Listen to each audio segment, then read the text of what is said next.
에스겔서 29장부터 32장까지 총 7번에 대한 심판을 소개하고 있고, 그 중에 첫 번째 심판에 대한 내용들이 29장 1절부터 16절까지 기록되고 있습니다. 그 중에 우리가 지난 1절부터 7절까지 이 내용을 통해서 하나님께서 애굽 왕과 그리고 애굽의 땅도 우리 하나님께서 심판하시겠다 하는 내용들을 살펴봤습니다.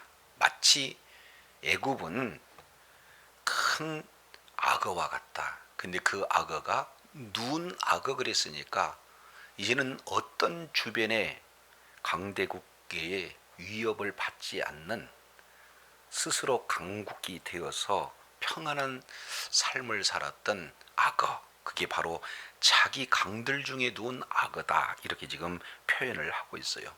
그러다 보니까 그 중심에 자리 잡는 것이 뭡니까? 교만이 자리를 잡게 되죠. 그래서 자기 자신을 하나님의 자리까지, 마치 자기가 창조주인 양 신 자리에 앉아 있어서 우리 하나님께서는 그를 강에서 끌어내서 땅으로 이끌어내신다.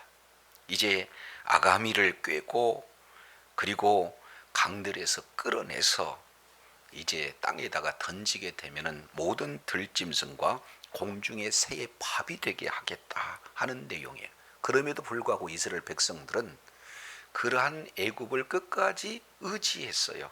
그래서 마치 애굽은 스스로 생각할 때는 큰 악어고, 그리고 이스라엘이 바라본 그 애굽은 갈대 지팡이와 같다. 그래서 하나님을 의지하지 않고 애굽을 의지하는 것은 마치 갈대 지팡이를 의지하는 결과가 되어서 결국에는 그 갈대 지팡이가 의지가 되지 못하고 오히려 어깨를 찢어버리고 그리고 허리를 흔들어 부서뜨리는 그러한 큰 심판이 그들에게 임한다 하는 내용들을 우리가 살펴봤습니다.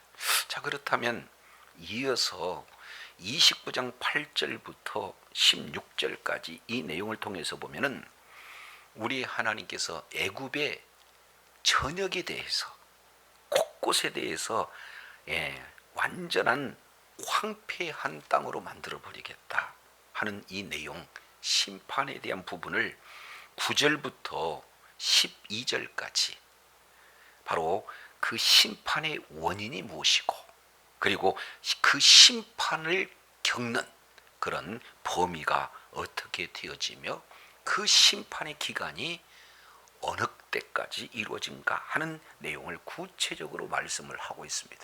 그런데 신기한 것은 13절부터 16절까지 애굽의 심판으로 끝나는 것이 아니라 애굽의 회복에 대한 내용들을 소개하고 있어요.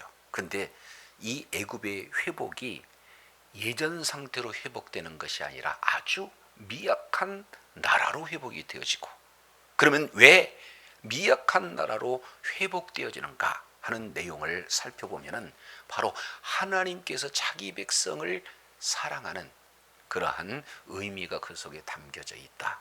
왜 그렇습니까? 이제 애굽은 의지할 대상이 될 수가 없다라는 그런 사실을 깨닫고, 이는 더 이상 이스라엘 백성들이 애굽을 의지하는 것이 아니라 하나님을 의지하는 것, 애굽을 의지하는 것이 얼마나 죄악된 요소가 되어지는가 하는 이 부분들을 깨달아요. 그래서 오늘 에스겔서 29장 8절부터 16절까지 이 내용을 통해서 보면은 시작이 9절 이렇게 표현을 하고 있습니다. 그들이 나를 여호와인 줄 알리라 라고 시작해서 16절 하반절이 그들이 나를 주 여호와인 줄 알리라. 결국에 심판의 목적은 다른 게 있지 않고 하나님이 바로 여호와시다라는 사실을 애굽도 알게 하고, 그리고 또 이스라엘 백성들도 알게 하는 것이 심판의 주된 목적임을 이렇게 말씀을 하고 있습니다. 조금 더 구체적으로 우리 8절 내용을 통해서 보면 8절에 이런 말씀을 하고 있어요. 그러므로 주 여호와께서 이같이 말씀하셨느니라. 내가 칼이 내게 임하게 하여 내게서 사람과 짐승을 끄는즉 그랬습니다. 여기서 칼이라고 하는 것은 심판의 도구가 되겠죠. 그래서 아주 강력한 이 애굽이 하나님께서 휘두른 그 칼에 사람도 짐승도 다 끊어졌다.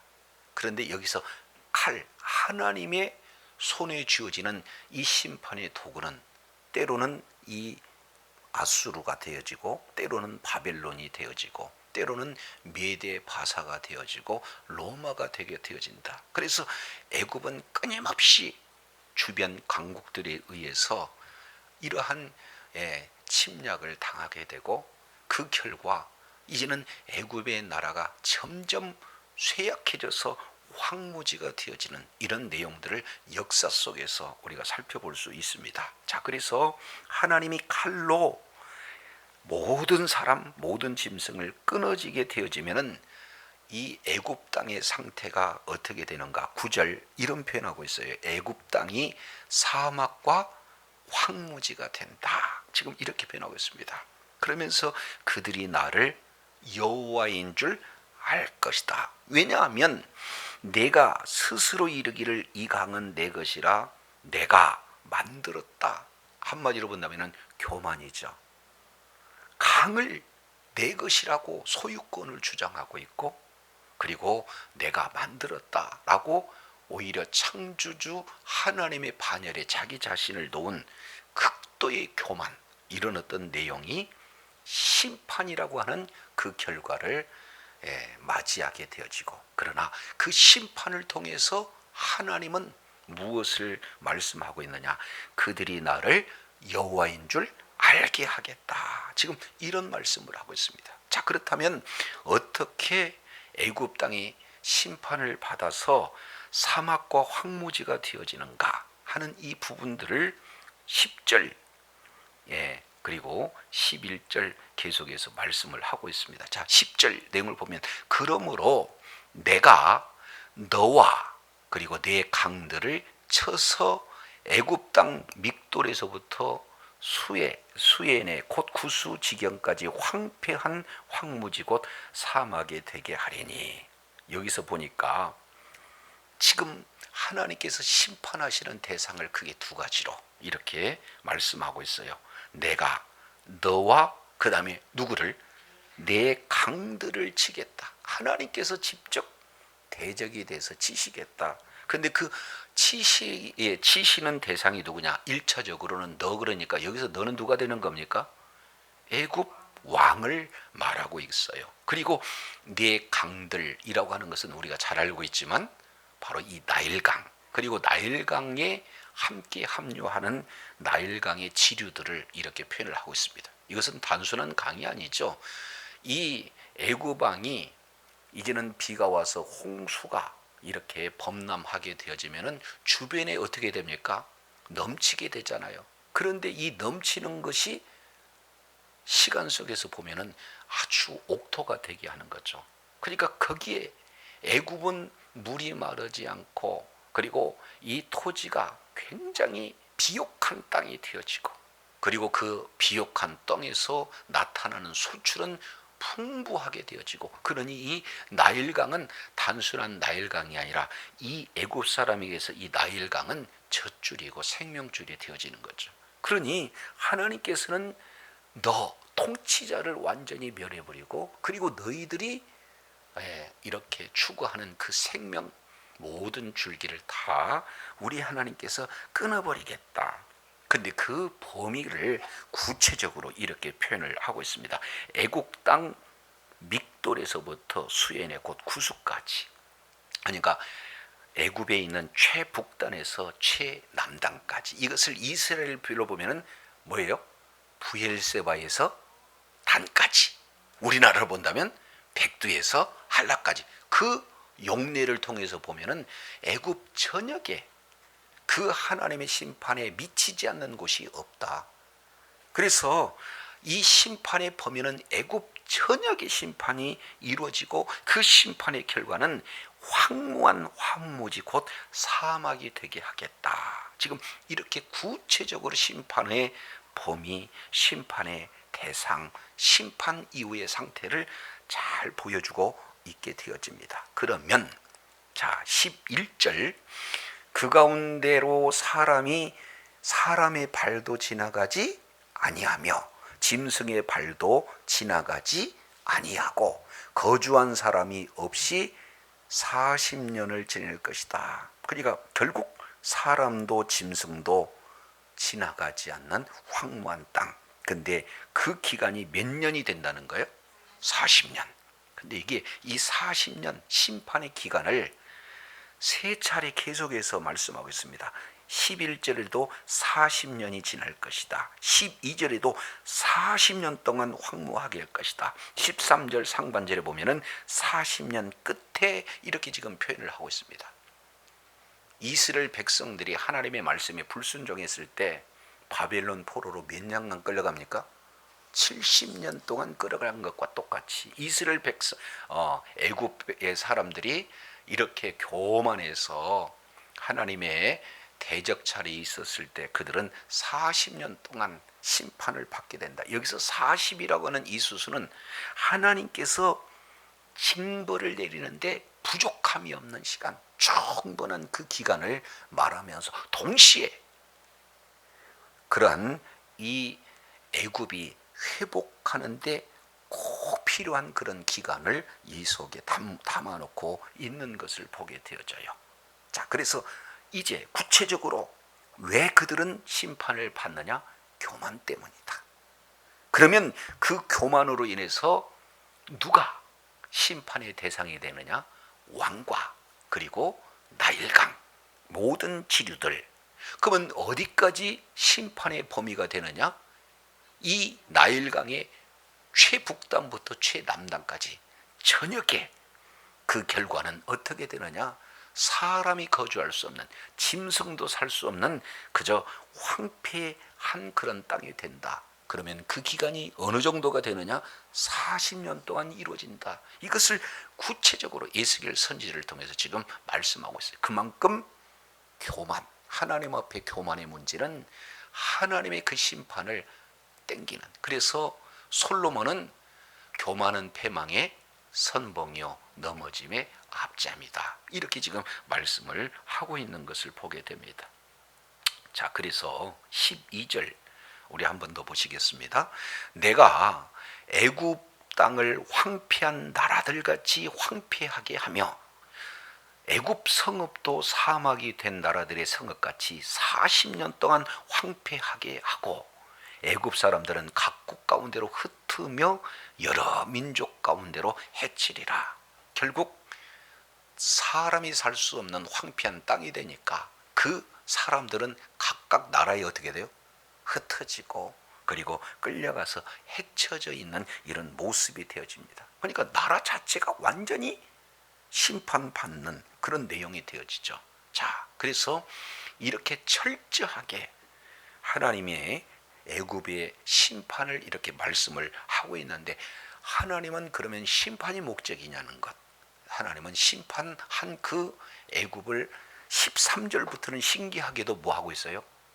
회복에 대한 내용을 말씀을 하고 있습니다. 자, 13절 내용을 보니까 주 여호와께서 이같이 말씀하셨느니라. 40년 끝에 내가 만민 중에서 흩은 애굽 사람을 뭐하고? 네, 첫 번째 다시 모으되 이어서 애굽에 사로잡힌 자들을 돌이켜 바드로스 땅 곧 그 고국 땅으로 뭐하게 할 것이다. 그렇습니다. 모아내서 돌아가게 할 것이다.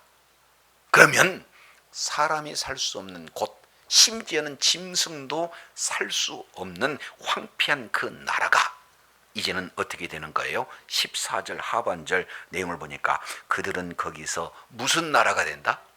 미약한 나라가 된다. 그래서 아예 나라가 없어졌는데 그나마 나라가 세워지게 됐다. 세 단어 모아내시겠다. 그리고 돌아가게 하시겠다. 그리고 미약한 나라가 되게 하시겠다. 이것이 애굽 심판을 받아서 흩어져 버린, 없어져 버린 그 애굽에 대한 회복을 이렇게 말씀을 하고 있습니다.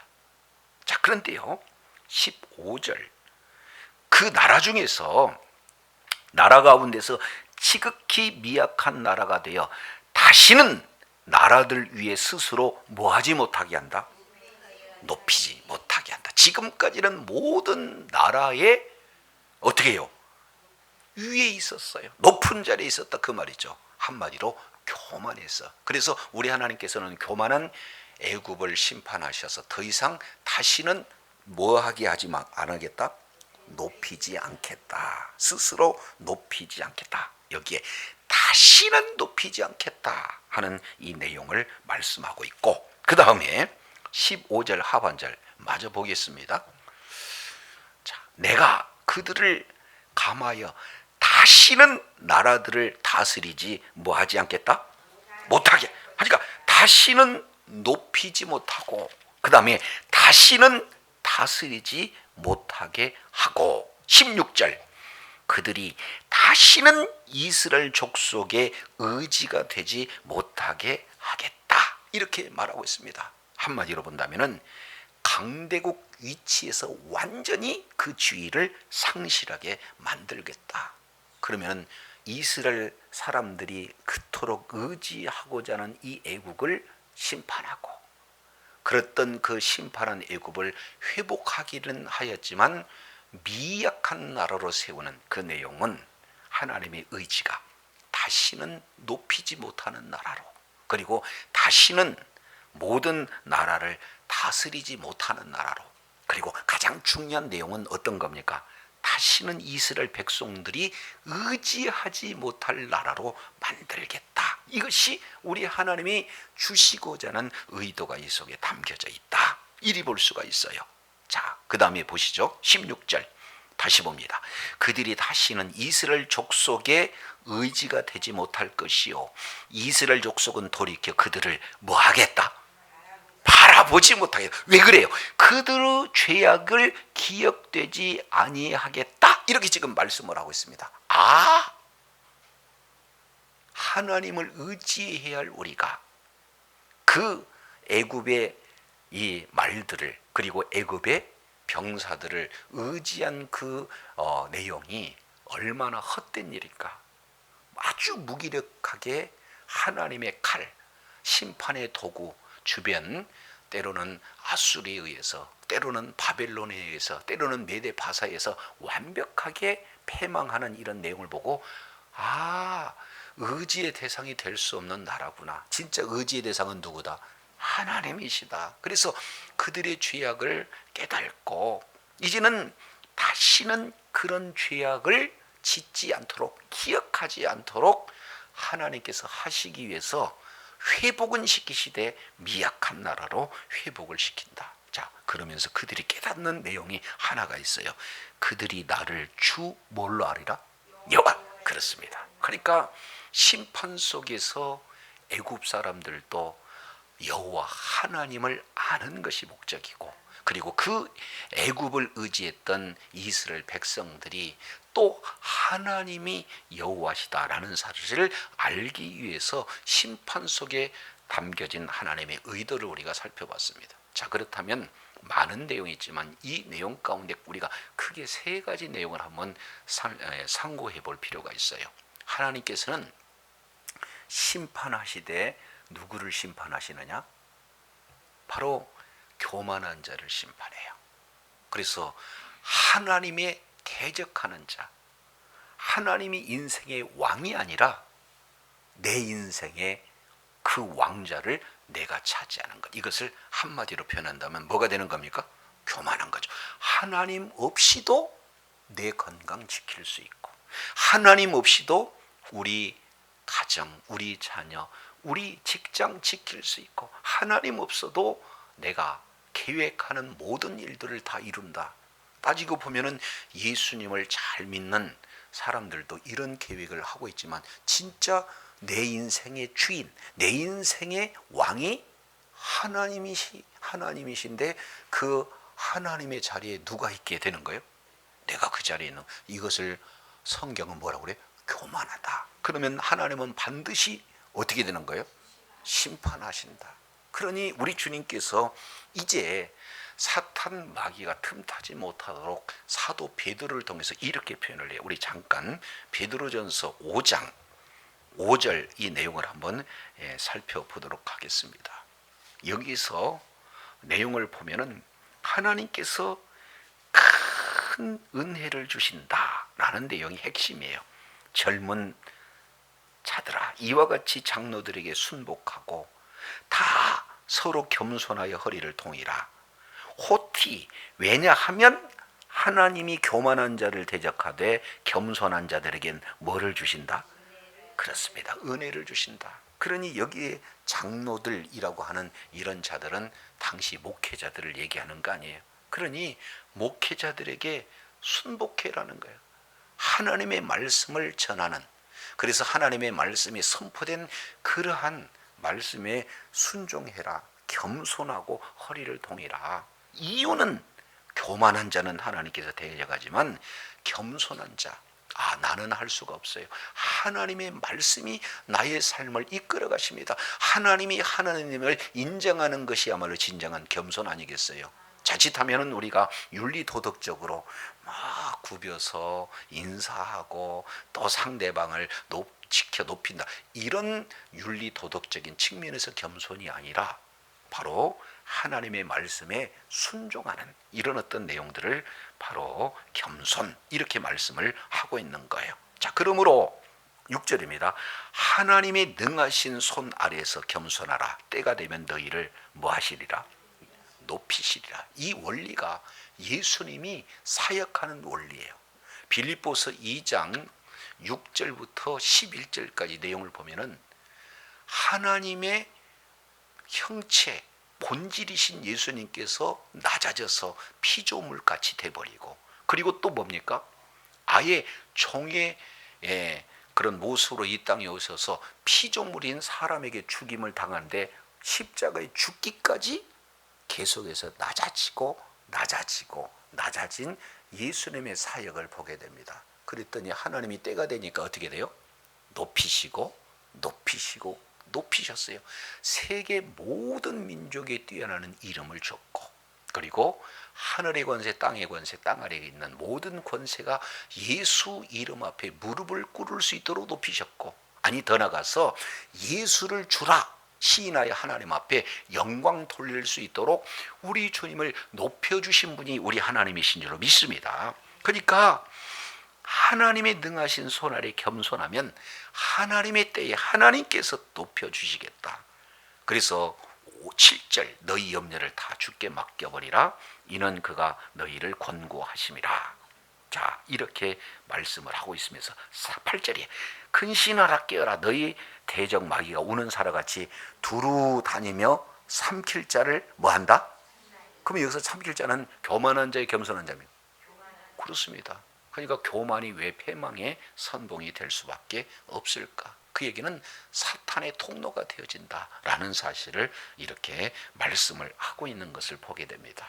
오늘 애굽은 최고의 교만, 바로 자기가 이제 이 강을 내가 만들었다, 창조주 하나님을 이렇게 어깨를 나란히 하는 자칭 신이라 칭했던 그 교만, 우리 하나님은 반드시 멸하셨다. 사람이 살 수 없는 곳으로, 그리고 짐승조차도 살 수 없는 곳으로 황폐한 황무지와 사막이 되게 하셨다, 철저하게 심판하셨다 하는 이 내용들을 우리가 살펴보면서 저와 여러분 정말로 깨어 근신하되 정말로 교만한 자리에 있다면 어떻게 해요? 겸손한 자리에 있게 되어질 때에 우리 하나님께서는 하나님의 때에 저와 여러분을 높이 하나님께서 우뚝 세워 주실 줄로 믿습니다.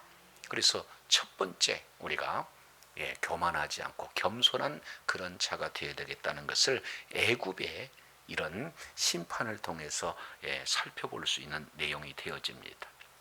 자, 이어서 11절, 12절, 13절 내용을 보면은 40년이 지나고 40년 동안 황무하게 되고 40년 끝에는 다시 회복되어진다 라는 내용을 미리 말씀하시고 그 말씀을 그대로 이루셨어요. 다른 말로 본다면 하나님의 말씀은 선포된 대로 그대로 이루어진 것을 볼 때 진정한 진리는 뭐다?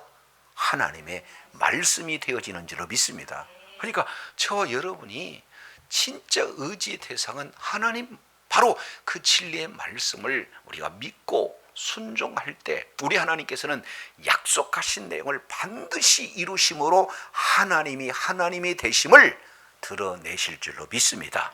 그러니 우리가 범사에 하나님의 약속의 말씀을 붙들고 기도하며 하나님 앞에 나가는 이 경건의 훈련이야말로 얼마나 소중한지 몰라요. 그래서 늘 하나님의 말씀을 보면 하나님을 만날 수 있습니다. 하나님이 어떻게 일하심을 알 수 있습니다. 하나님께서 그 말씀을 어떻게 신실하게 이루어 가시는 것을 깨달을 수가 있습니다. 그러면 그 말씀을 우리들에게 주었다면 그 말씀을 붙들고 그대로 믿고 순종하면 하나님이 원하신 때 그 말씀을 반드시 이루심으로 저와 여러분의 삶 현장 속에서 하나님의 되심으로 나타나게 되실 줄로 믿습니다. 이런 놀라운 은혜가 있기를 간절히 소망합니다. 자, 세 번째 이 내용을 통해서 살펴보면 우리 하나님의 관심은 이 애굽의 그러한 회복에 있지 않아요. 그러면 왜 애굽을 심판하신 이후에 회복하셨는가? 그 회복의 내용이 왜 미약한 나라로 회복을 하셨을까요? 완전히 멸해버리면 되지. 그 속에 가만히 살펴봤더니 우리 하나님의 관심은 애굽이 교만하니까 이렇게 하나님께 심판을 당해서 철저하게 황폐화되어져 가는구나 라는 이런 내용을 통해서 하나님의 백성은 이제 신앙의 뿌리가 큰 나라에 두면 이렇게 허망하구나, 돈에 그 관심을 집중하면 없어지는 것으로 이렇게 허망하구나, 명예에 깊이 이렇게 뿌리를 내리고자 했을 때 없어지는 것을 통해서 그렇게 허망하구나. 그러면 진짜 바르게 신앙을 뿌리내야 될 것이 어디예요? 하나님에 있다. 그러니까 말씀 토대 위에 뭐예요? 신앙을 뿌리를 내리는 것. 이것을 바로 저와 여러분에게 주시기 위해서 애굽을 회복하되 미약한 나라로 회복하여 주신 줄로 믿습니다. 하나님의 관심은 애굽보다도 하나님의 백성에게 있다는 사실이에요. 저와 여러분을 예수님의 피의 값을 지불하고 사신 저와 여러분에게 우리 하나님은 오늘 또 관심을 가지고 오늘 또 저와 여러분과 동행하시기를 원하신 분이 바로 주님이신 줄로 믿습니다. 언약의 백성을 이만큼 사랑하셔요. 예수님께서 저와 여러분과 동행하시기 위해서 독생자 예수 그리스도를 십자가에 달려 피 흘려 죽이시기까지 어떻게 해요? 그 사랑을 저와 여러분에게 쏟아 부어주신 분이 우리 하나님이요. 그 사랑을 저와 여러분 바로 우리가 덧입는 놀라운 은혜의 그런 자리에 있게 되는 줄로 믿습니다. 진정한 부모라면요, 내가 자녀를 위해서 몸을 버릴 수 있는 그런 마음을 가진 그런 부모는 거의 대다수 부모일 거예요. 그렇지 않습니까? 그런데 내 자녀를 넘기는다? 내 목숨은 끊을 정정 자녀 줄 수 있는 부모 있습니까? 정상적인 부모라면 안 돼요. 그러니까 자기 목숨 주는 것보다도 자기 자녀 죽게 하는 그런 부모는 흔치 않습니다. 근데 우리 하나님께서는 어떻게 해요? 독생자 예수 그리스도를 십자가에서 죽이시기까지 저와 여러분을 사랑하셨어요. 그렇다면 하나님의 관심은 피의 값을 지불하고 사신 저와 여러분에게 관심이 있게 되는 줄로 믿습니다. 그래서 끝까지 그 신앙의 뿌리를 하나님의 말씀에 두기 위함이라 우리 주님이 말씀하고 있어요. 그래서 주님 오시는 그날까지 우리가 하나님의 자리에 나도 모르게 그 자리에 내가 앉았다면 자리를 우리 하나님 앞에 내려지는 교만한 자리에서 겸손한 자가 되기를 원합니다.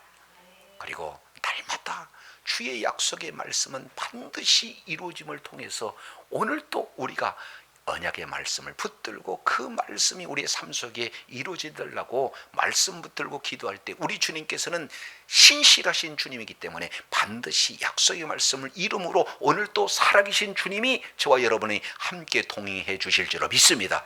그 이유는 하나님의 관심은 모든 사람이 있지 않고 언약 백성, 십자가의 그 사랑을 먼저 받은 그 자, 은혜 안에 거한 자들에게 오늘 또 관심을 가지고 우리 주님께서 신앙을 바로 말씀의 토대 위에 바른 진리와 복음 위에 깊이 뿌리내리고 끝까지 하나님 앞에 존귀하게 쓰임받는 것을 원하신 줄로 깨달으시길 바랍니다. 이렇게 하나님을 의지하고 심판의 자리가 아니는 하나님의 관심을 그리고 하나님께 끝까지 의로운 병기로 쓰임받는 주님의 영광을 주님께 올려드리는 복된 자리에 있게 하나님께서 도와주시라고 우리가 기도하며 나가고 마침내 최후의 승리자가는 복된 은혜가 있기를 예수 이름으로 축원합니다. 기도하겠습니다. 하나님 아버지, 애굽을 강들 속에 누운 큰 악어, 그들은 그만큼 아나무인이었고 교만한 그들이었습니다. 그런 그들을 의지했을 때 우리 주님은 바로 갈대다, 갈대 지팡이와 같은 그런 존재다, 우리 주님이 말씀하고 있습니다.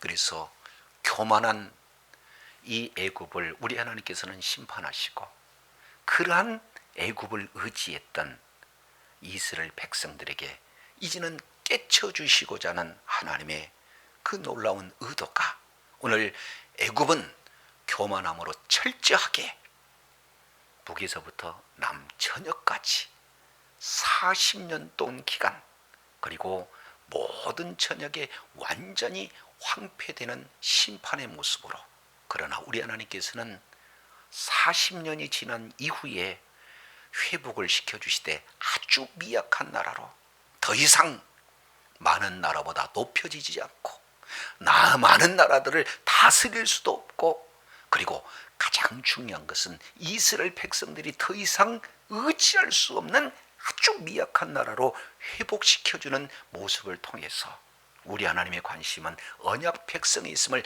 다시 한번 일깨워 주셨사온즉 우리가 늘 교만한 자리에 있다면 겸손한 자리로, 그리고 언약의 말씀을 붙들고 날마다 신실하신 하나님을 경험할 뿐만 아니라 주님 오시는 그날까지 정말로 십자가에 설리신 그 놀라운 그 보혈의 사랑을 받은 자로서 하나님 앞에 의로운 병기로 쓰임받고 주님께 영광 돌리는 주의 사랑하는 자녀들 다 되게 하여 주시옵소서.